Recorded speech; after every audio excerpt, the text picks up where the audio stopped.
Hi, I'm Danger Dan Jers, the host and GM of the D&D Real Play podcast, D&D Dark. Join us on Wednesdays for an absurd, over-the-top comedy horror adventure, starring some of history's most infamous monsters. I'm Ben Magnet. I play Mary Frankenstein, our barbarian. I am Daniel Cruz. I am playing Imhotep the Mummy, our cleric. I'm Jordan, and I play Larry Talbot, a lycanthropic warlock. I am Grayson, playing Jet Griffin, the Invisible Man, the party's rogue. I am Aaron. I play the Phantom of the Opera, our bard. For more information, go to dndarkpodcast.com and listen to us anywhere you find podcasts.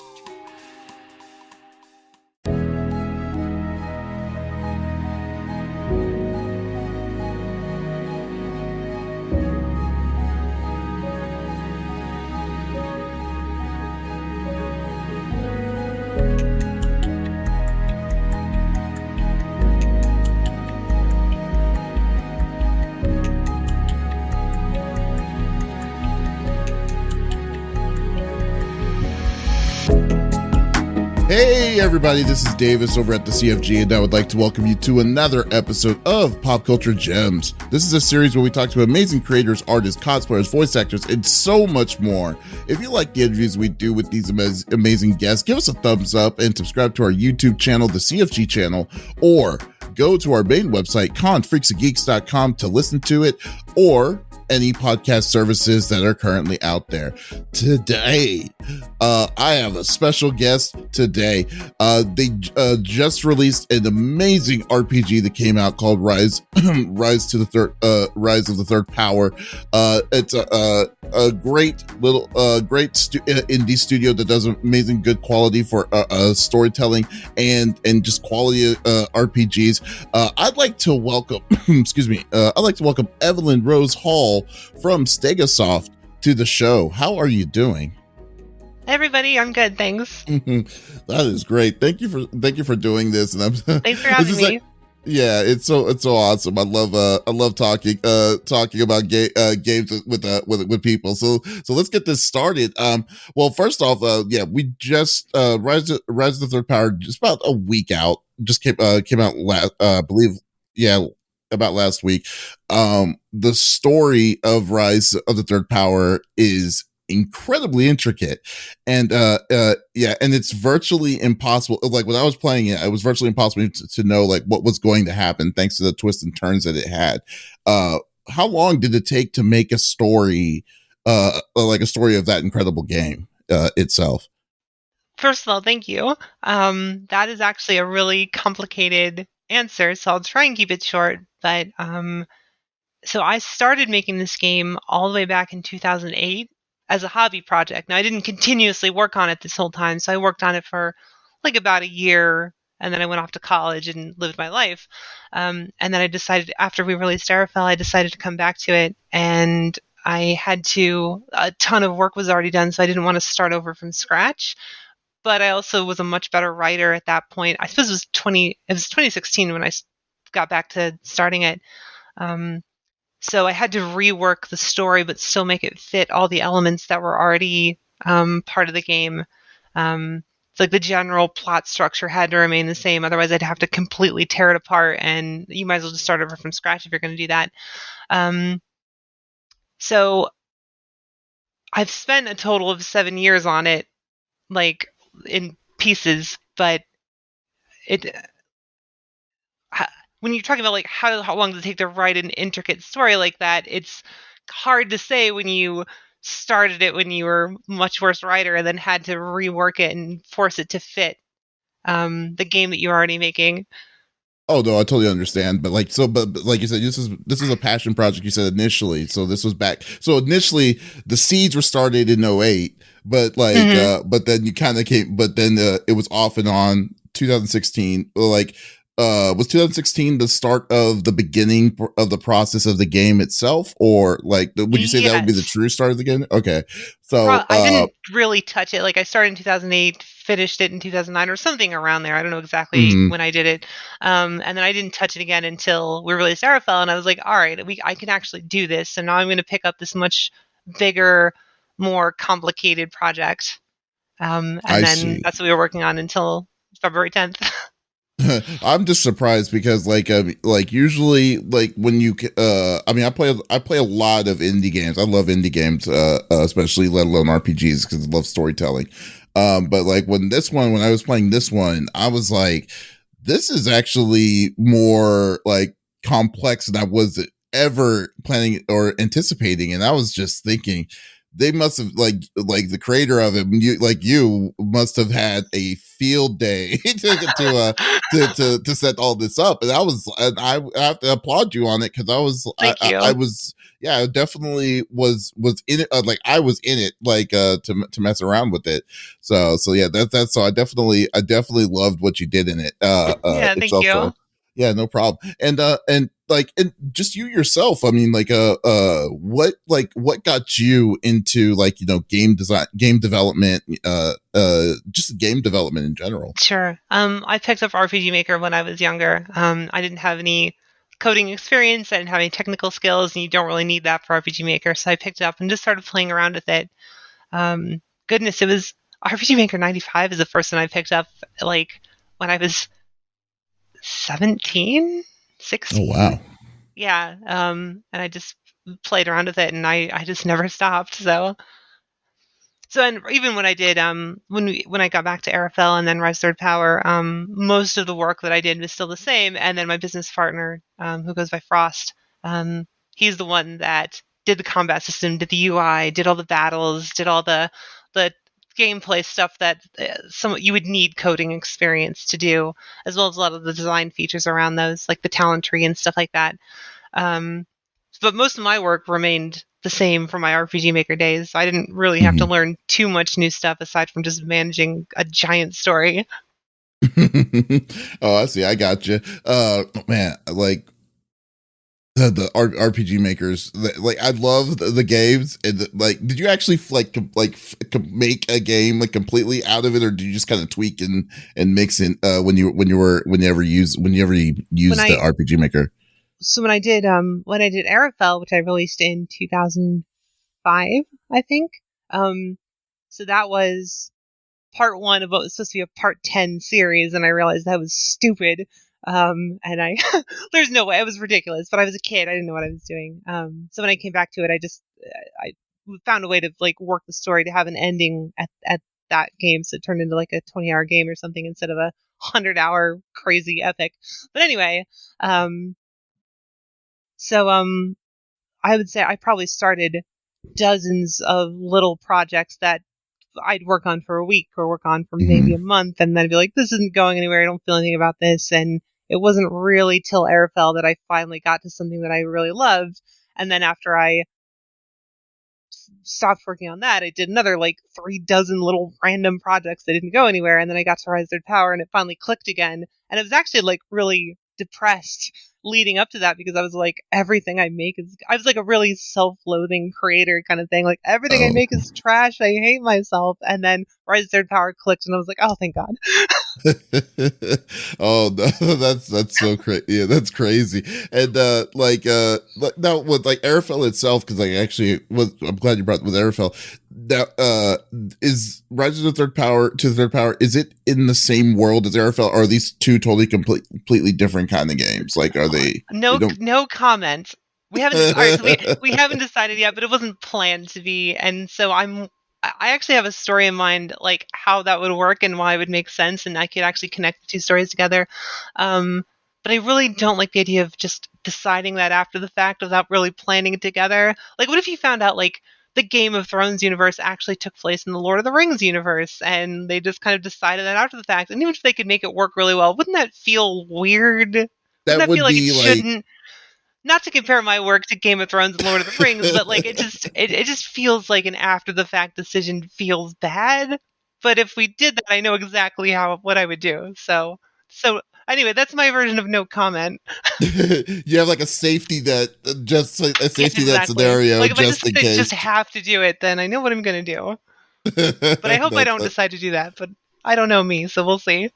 That's funny. And I mean, I'm sure, I mean, if you messed and decided to tweak with like RPG Maker and like, I mean, mess around with that itself, I'm sure you must be a fan of RPGs yourself. I'm not.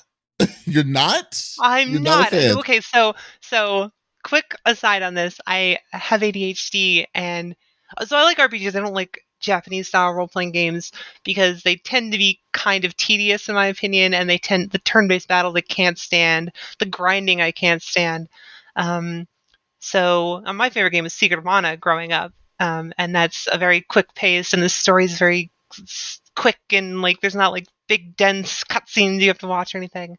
But if you don't have any coding experience, if you don't know how to make a game, RPG Maker was really the only. So I made that because I like telling stories, and there isn't really a better game genre for maybe like visual novel, but I can't draw, or puzzle game, but I'm bad at puzzles, and adventure game, and I don't really know what I'm doing with that. But I knew how to make an RPG at least, even though I don't really like them. I knew how they worked. Mm-hmm. Or again, just Japanese role playing games.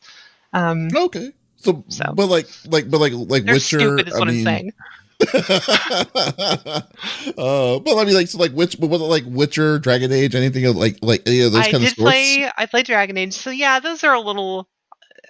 I think it was really the turn-based battles and the fact that you had to often grind them. So like I really wanted to like Final Fantasy VI, I just couldn't do it. Chrono Trigger was cool enough, and I got that much later in life where I was doing it for research purposes, and I was able to watch it and like it, or play it and like it. And like Baldur's Gate 2 is my second favorite game of all time, and that's a really RPG. But generally speaking, I just get so bored. It's actually funny. You're not the first person that someone on my staff actually loves RPGs. She loves RPGs, but it's funny because she streams it on her Twitch page, and I love watching her because oddly enough, she says the same thing. She hates turn-based RPGs, but then, I was like, then how do you like RPGs? But then you play them, it's complicated. Don't question it. Just move past it. Well, I'm perfectly fine with it, but I'm just like, wow, that's quite interesting. Okay, we don't know either. So, what drew you into like wanting like? So, would you say that the with your storytelling in the stories that you made, the RPG genre was the better fit for like just for you, or like for you to kind of portray what you're trying to give out, like to give out? It was just the best. So I originally, and this is when I was young, I was like 15, 16. I tried to get into novel writing, and my ability to write prose was just not there. And I've tried that on and off over years, and I'm terrible at it. It's terrible. I sound like an idiot. But I'm really good at dialogue. And so that leaves like script writing or playwriting or video games, because there's not prose in that. And then it turned out I was good at putting maps together that were pretty, and putting together cutscenes that felt believable, and like these little teeny sprites moving around, but it felt kind of real and felt kind of natural. And those are, I don't know why I would be good at that, but when I started in RPG Maker 95, I was just like, I could tell that I was like doing that at least at a level that was competent. And I never looked into anything else, honestly. It was RPG Maker until 2008, and then me and Frost decided that we wanted to try and do this professionally, and then we got Airfill out, and then we got Rise of Stone Power out. So, oh, that is so good. And I will have to say though, because Frost must have done. You said Frost did most of the intricate, like the stuff within the game itself. I have to say though, so I'm assuming the big thing that the big thing was the accessibility features that that was added to the game in the battle sequences, because like story mode. Oh my God! I was like, that was all me. That was you? Okay, so that was there was good. Story mode. Because I was like, because don't get me wrong, I like turn based. I like to grind, but then you get to that point when you're like, I really don't want to fight this person. Yeah, it's like I just want to just hurry up and go on. And I was like, there's a lot of. I'm sorry. Go ahead. Oh no! You go right ahead. There's a lot of players that are how do I describe this? Like almost a purist attitude, like I'm being weak by skipping some of this stuff. But there are a lot of players that legitimately like it as well. And like I played a role playing game. I'm there for generally not the combat experience. I'm there for everything except combat. Even in action RPGs, that's not the part I care about. So why not give them the ability to just blast through that? And if they want to experience, I don't care. It's not cheapening the experience, but I didn't really like. Maybe Frost is like skipping my battles. These jerks. If I ever had a chance to talk to Frost, I would love to. But the whole thing was just like, it's funny because at first, I'm not gonna lie, I used to be that way too, kind of like an elitist. It's like, oh, if you're gonna play the game, you gotta play the game. Yeah. But then I was playing a game. I actually recently I just playing. We stream too on our Twitch. Shameless plug, CFG games. We go to I was playing Chrono Trigger. And the Chrono Trigger version of the game was the handheld version, and the handheld version they added a new area called Lost Sanctum, and there's this part in it that allows you to go. You have to go up a mountain, like traverse the mountain, but you have to ping pong the mountain into two different time zones, like in the 65 billion years to 650 years. Yeah, but you had to go all the way up. While fighting all the way up, the monsters stayed the same level while you are overpowered, and you just have to keep on going in and down. You have to go up this mountain like 15, 20 times. And I'm like, this is, it took me 4 days because I only have a slot, like a 1 hour slot to play this. And I'm just like, this is insane. Yeah. Why can't they just skip it and do it? I don't get what they were thinking there. Yeah. And so like, maybe some people liked it, but I don't get it. I don't see how someone would, because like I was like, man, I gotta love, like I have time, I have stuff to do and things like that. But no, what I loved about about your, like, even mixed with the accessibility option to just skip the story mode, like the battle system itself in Rise of the Third Power is fun, and it is legitimately fun, and it's and it's not just the regular hit stick kind of turn based RPG, which is definitely, so kudos to Frost. We both put a lot of work into that. He did the technical part, and then I just kind of helped with the design. It's mostly him, but I definitely contributed. But yeah, for that we were really. I mean, the fact that I don't like those kind of battles, he does like them. I don't know why we never talked about it, but he likes them. But the fact that I didn't, I think, helps kind of cut through the stuff. Like, we got rid of the auto attack. Like the normal attack, there isn't. You have to use skill every time, and your mana recharges halfway after battle. So you really want to use your skills, and you don't really want to hoard magic between fights and stuff the way you would in Final Fantasy VI, and save it up to blow up a boss. And just the forcing you to switch your party, like exhaustion mechanic in the game, which is, as you fight battles, you accrue exhaustion, and your party members get tired, and you need to bench them basically, and that was done so that you were forced to change your players. You're forced to use skills. You're forced to change your characters out. All the enemies have like different, like really distinct strengths. They will either blow you up or they're really hard to kill. And you really do need to think about your party comp and swap out sometimes. And all of that was just to avoid mindlessly button mashing through, endless Final Fantasy VI enemies. I don't want to dunk on Final Fantasy VI. Like, it's a beloved game, and I really wanted to like it, but I was just like, I just can't. Hey, but then again, I'm not saying that you're knocking it, but at the same time, in a different point of view. But I think because your point of view of you not liking turn-based, it actually does contribute something, in the RPG genre itself, especially this with it. So I mean, I think because of that, I think it made it somewhat better from being on the outside of being someone from the outside of not normally liking that stuff to actually add to make the experience better. And I think that's what I really love about, besides the story and Rise to the Third Power. I mean, I just love it too. Frost did an amazing job with the combat. Arafel got caught some flack for being a little too simplistic with the combat, but this is our first outing, and we didn't want to innovate too hard because there's a formula that works, and we didn't want to completely stray from it. So we just tried to innovate a little bit, and we could have done a little bit better, especially like on trash. Like bosses are really good, but the trash enemies are a little repetitive. So we tried to fix that in this one, and we added a bunch of features to do that. But one thing that people don't think about is when you are kind of forced into a mold that you don't like being in, but you really have to work in that space, and you're going to try and improve it, those boundaries on you lets you innovate in more interesting ways because you can't do anything that you want. And so instead of trying to recreate the wheel, you're just trying to make a better wheel. And if you don't like a wheel to begin with, then you really, really have to think about what you don't like about it to try and fix it. And so, and again, Frost likes them, so it wasn't. I don't want to like take too much credit here. Like it wasn't all me, but I think pushing that there definitely helped it feel a little less like every other JRPG. Right. I mean, well, like earlier, you said that it's like this itself, the game, this specific Rise to the Third Power was originally like your passion project. Like, just in the process of like, the process of creating a game. Because I mean, I'm not familiar with the process of game making. I'm barely in either, but go on.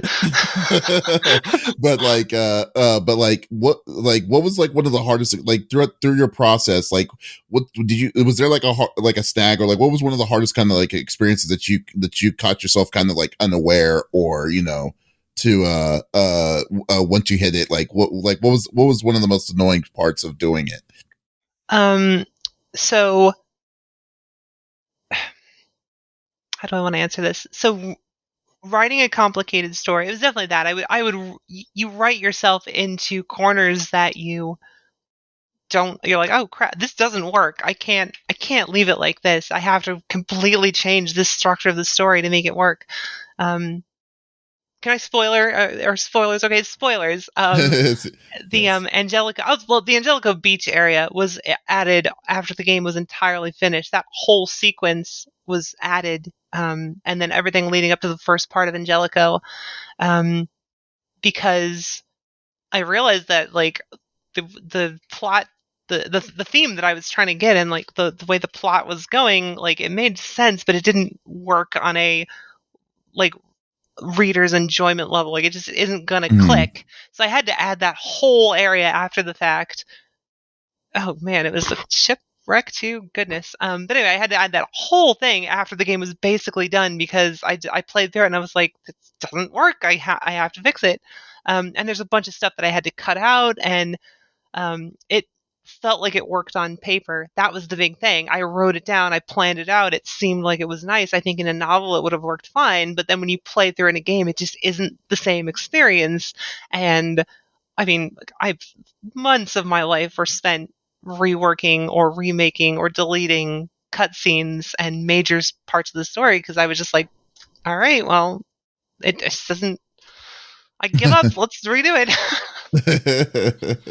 That is, I mean, yeah, that would sound very well. Actually, come to think of it, you said the game was done, then you had to make a new area, so the story made done sense. In my part of the game, like the story was done, the dungeons were finished, like there was still a lot of technical stuff to do and beta testing and all that stuff.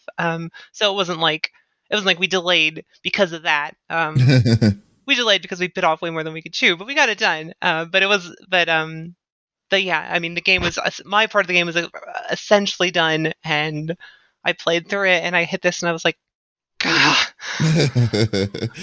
Well, how big? Like, I was actually kind of wondering, like, how big is y'all's team that worked on this itself? Is it just like, was it a small team that did, or? It was a small team. So me and Frost are the only two like official members of Stegosoft, and everyone else are contractors. So we worked with. No, that's not true. We have our lead artist who is. I don't know if she considers herself formally part of the company or just kind of a contracted lead artist, but I've known her for years and she's amazing. It's Melissa Saunders is her name, but she hides from social media so you can't find her. But Melissa Saunders is awesome. But we worked with Carrie Lake and Daku on Twitter and Ivan Garcia Filho and Gabriel and and Fabio Fontes and I'm going to leave people out. Willie Pixels and Jacob McNatt, and there were more people who I didn't mention. I'm sorry, I love you. So they were all contracted at different points to help us with the part of our skill set that just wasn't there. Right. So like Ivan did those really neat battle animations, for example. He's the one that took care of all that for us. So 2 people on the team officially, but then a bunch of Ashley Wickstead was another one. She did like a lot of the icons and she did the monster designs. Anyway, so we formally on the team, 2 people and then a bunch of contractors. And I hate to say like what was the team size, because I don't know if the contractors really think they're part of the team or if they were just like, we were helping out, but we couldn't have done it without them. Calpon did the portraits. Okay, I think that's everyone. But let's be honest, sorry. No, it's all good. It's all good. I was just like, I just wanted to know because, like I said, like, because the style of the game itself. I mean, that pixelated, Benjamin 16-bit Civello style. did the sound effects. Okay, done. Oh man, just like I was wondering because I was like, man, the styles. I mean, the towns, all the different kinds of things. I'm sure that, like, I'm sure it was very like strenuous to do all of this for, especially as long as the game is, because it's not like a simple game. And I was like, I hope it wasn't a 2-man team. That's what I was hoping. Yeah, well, because like even the work that we did, like I spent 7 years on this game, and granted that was a lot of that was reworking old stuff that didn't work anymore. But man, like if we had to like do everything from scratch ourselves, that would have been a nightmare. So thank you, Unity, for existing. I know, right? Yeah, Unity is such a powerful tool on like that in itself. It's like it's a bad rap because it's so same thing with RPG Maker. It's really easy to use, so people who aren't, I don't want to say very good, that's crappy. People who aren't very good, sorry. Savvy. Let's just say savvy. Sure. Yeah. Wink, wink. It's very easy to pick it up and just throw something together, and it gets a bad rap because of that. But I mean, it's an awesome tool, and like people can create some amazing stuff with it. So yeah, that's cool. I guess that's what I mean. Well, that like and as a company with Stegosoft Games, like I mean, I don't know if you wanted to like say like, I mean, maybe it's too early to know, but like, would you say that this would be open to something that's more different, that's outside of the genre of RPGs? Like it could be something that maybe the next story that you're doing could be, I don't know, an action side scrolling or something like that. Like, is there any realms of the possibilities of changing of different kinds of format? I don't want to. We have some stuff in the pipeline that is not. I should say pipeline, but like in the drawing board that is not JRPG. I think the next game probably won't be a normal JRPG, but Frost is taking the lead on that one. We won't be reworking one of my old projects. We're going to start from scratch on this one, and so that there'll probably be news on that in 6 months or something like that. We'll have an announcement for that.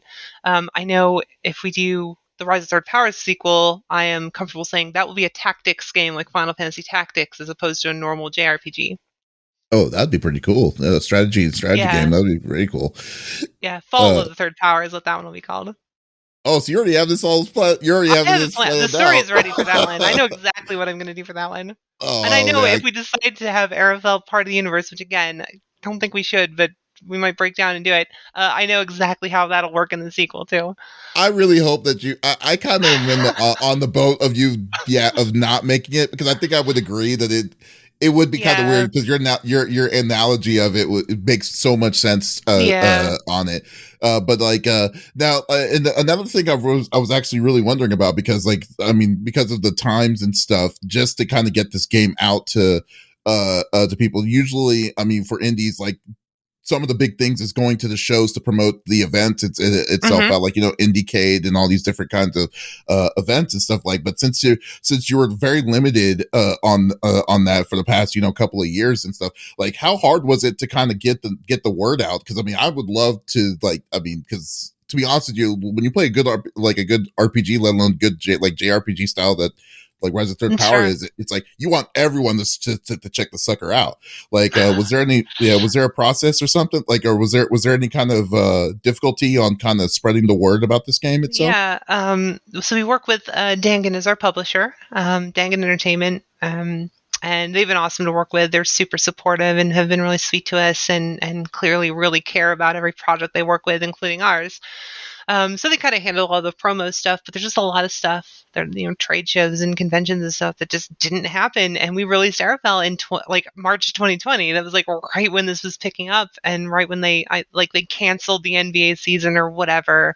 Mm-hmm. Like I don't like it was shortly after we released the Yeah, game, if you're I right. remember right. Yeah, it was So around March, mid March, because it was like after yeah, my birthday, everything shut okay, down, and I was like, oh yeah. wow, yeah. Well, when they canceled, because I knew it was like I figured it was like another SARS or another, whatever, bird Hmm. flu kind of thing, and then they canceled the NBA season, and I was like, oh, okay, are we all gonna die? What is this?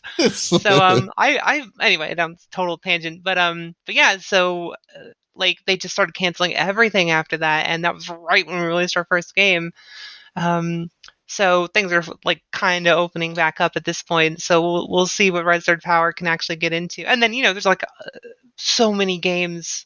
Like every year there are more and more games. Like the market just keeps swelling and swelling and swelling. Hmm. So there's a ton of competition out there. And so yeah, Especially the for short answer indies, is yeah. yes. It's been really hard to do that kind of stuff.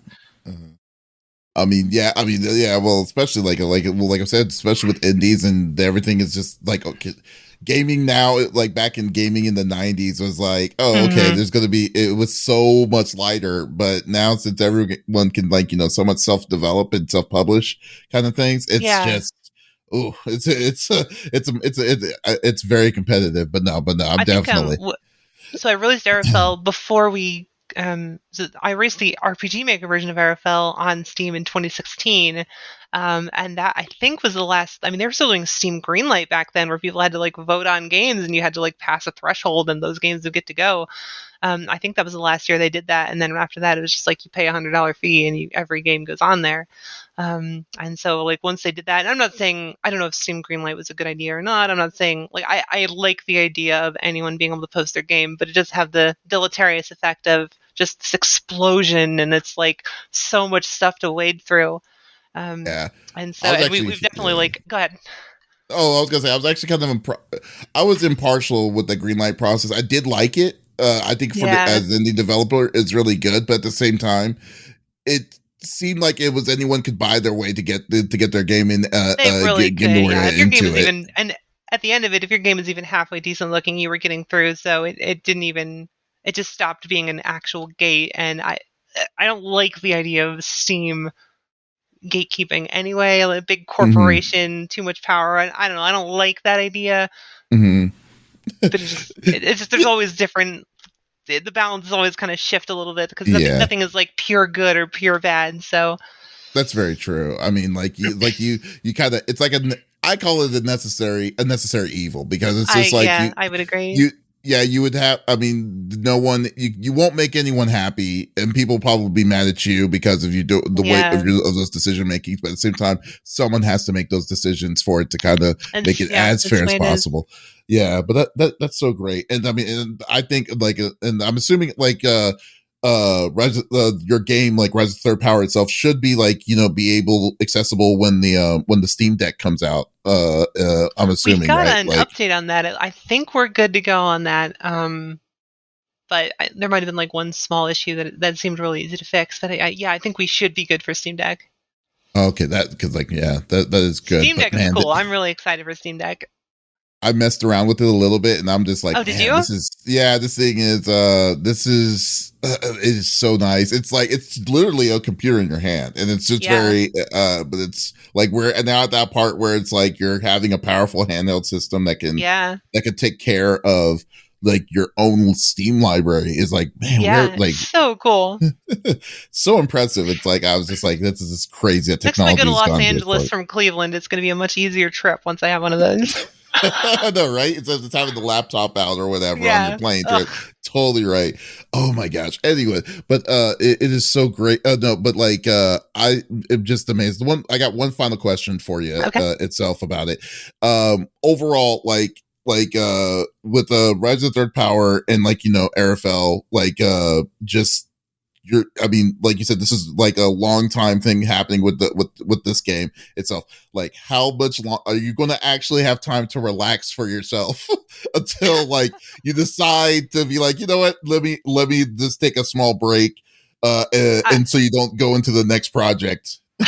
So it's funny you should ask that. So after Arafel, I was burnt out. This is 2016 version of Mhm. Arafel. I was completely burnt out. I had just gotten married actually. Like were doing the beta test while I was in Louisiana, getting married. And it was terrible. I should not have done that. I should have pushed the release date like back a month. There wasn't any reason not to, but I didn't want to. So I was doing beta testing while I was hanging out with her family, and it was rough. So anyway, after that, I got home and I was like, I'm going to take like a 4-month break. I'm going to go back to waiting tables or something. And then like within 2 weeks, I was like, but Resident Power though. So right now we just released and I'm like, I am ready to be done for a little while at least. And then I have a feeling like in a couple weeks, I'll be like, yeah, but the sequel though. It's like it's not gonna keep. It's just gonna get you on to the next thing and just worry about. Oh man, it's just, it's kind of like you're punishing yourself, but at the same time you're like, but I like it. I like it. It's good. I like it. Oh man, Evelyn Rose Hall, thank you so much for doing this. I really appreciate it. I would like this part to be like a place to plug in. Is there anything you'd like to plug in? Of like Stegosoft, the game itself, like where people could see you at, like what? What's up? Well, Resident Power is available on and Airfell, both available on Switch, Xbox, PS4, and PS5. I think they're on both. It's on Steam, GOG, Epic. You can find it anywhere. Stegosoftgames.com is our website. I'm Pixie Freaking Sticks on Twitter. Dangan Entertainment is our publisher. They've been so awesome to us. Please check. They have awesome games, so definitely check them out. And that's probably enough. I'll stop there. Yes. Yeah. So guys, just support indie developers such as Stegosoft, man. Seriously, because like I said, like Rise to the Third Power is a great RPG. We review a ton of different kinds of things. I love story-based games, if you don't know me by now. But like but this one is definitely one to check out. I would strongly suggest to check it out. Yes, thank you guys. But like guys, and also if you like interviews such as this, by all means, definitely check us out on our YouTube page, the CFG channel, or go to our website, confreaksandgeeks.com to do it. Or just go, if you like to just listen to this interview, no problem. Go to we're on all podcast services out there. So once again, I'd like to thank Evelyn, Evelyn Rose Hall to be a part of the interview. And this is Davis signing off. Y'all, take it easy.